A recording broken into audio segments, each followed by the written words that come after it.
Today we're gonna learn about India. Are you ready?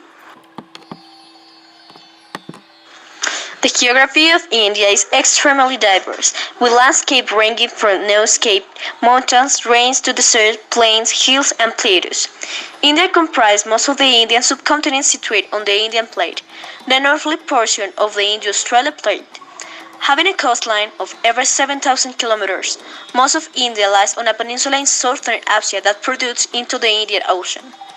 India is bounded in the southwest by the Arabian Sea and in the southeast by the Bay of Bengal. Indian history begins with the birth of the Indus Valley civilization and the coming of the Aryans. These two phases are usually described as the pre-Vedic and Vedic age. Hinduism arose in the Vedic period. The 5th century saw the unification of India under Ashoka, who had converted to Buddhism, and it is in his reign that Buddhism spread in many parts of Asia. In the 8th century, Islam came to India for the first time, and by the 11th century had firmly established itself in India as a political force. It resulted into the formation of the Delhi Sultanate, which was finally succeeded by the Mughal Empire, under which India once again achieved a large measure of political unity. It was in the 17th century that the Europeans came to India. This coincided with the disintegration of the Mughal Empire, paving the way for its regional states. In the contest for supremacy, the English emerged victors. The rebellion of 1857-58, which sought the restored Indian supremacy, was crushed, and with the subsequent crowning of Victoria as Empress of India, the incorporation of India into the empire was complete. It was followed by India's struggle for independence, which we got in the year 1947. India culture is known worldwide as one of the most vibrant and mystical culture that exists today.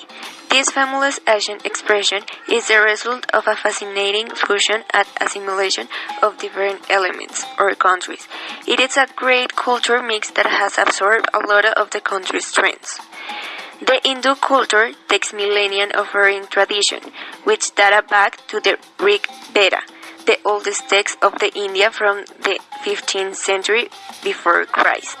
After the dominance of Western countries on the India and Islamic invasion was influenced by various cultures.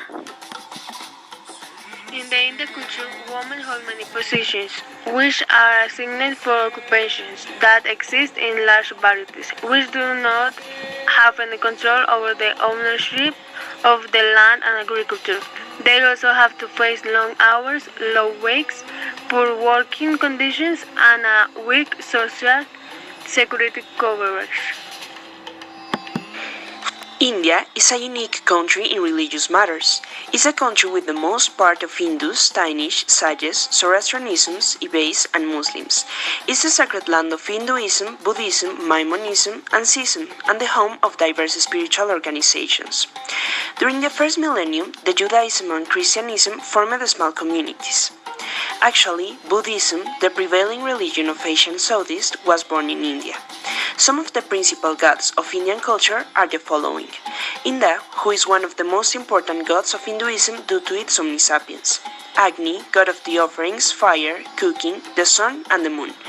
Vishnu, considered almighty, has the power to balance the forces of good and evil. Sama and Gensha, gods of love and knowledge, among other values. Humanan, god of musicians, tones, and rhythms. And there are also negative gods or evil ones. For example, the goddess Ali, who is the goddess of death, or Shiva, one of the most destructive gods. In India, the life of people revolves around religion, which is why it is related to each area of their lives, and traditions and customs are no exception. Here are some of them. 1. Marriage has great religious significance in India because it is a necessary stage to achieve spiritual fulfillment. In addition, the family continues to be the fundamental basis and the woman is its support. 2. For considering the right hand clean and the left dirty, they use the right hand to eat and salute. 3. The Hindus believe in reincarnation. For this reason, dying and being cremated on the banks of the Ganges, according to the ritual, allow them to purify their sins in the waters and access to the moksha, where the eternal cycle ends, to the definitive liberation of the soul. 4. A point is placed on the forehead because there is the sixth chakra, the wisdom. The one used by women is called bindi, the one used by men is called tilak.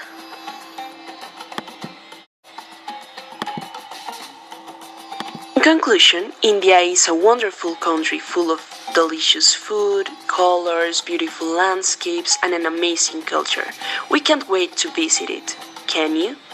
Thanks for watching the video. Goodbye!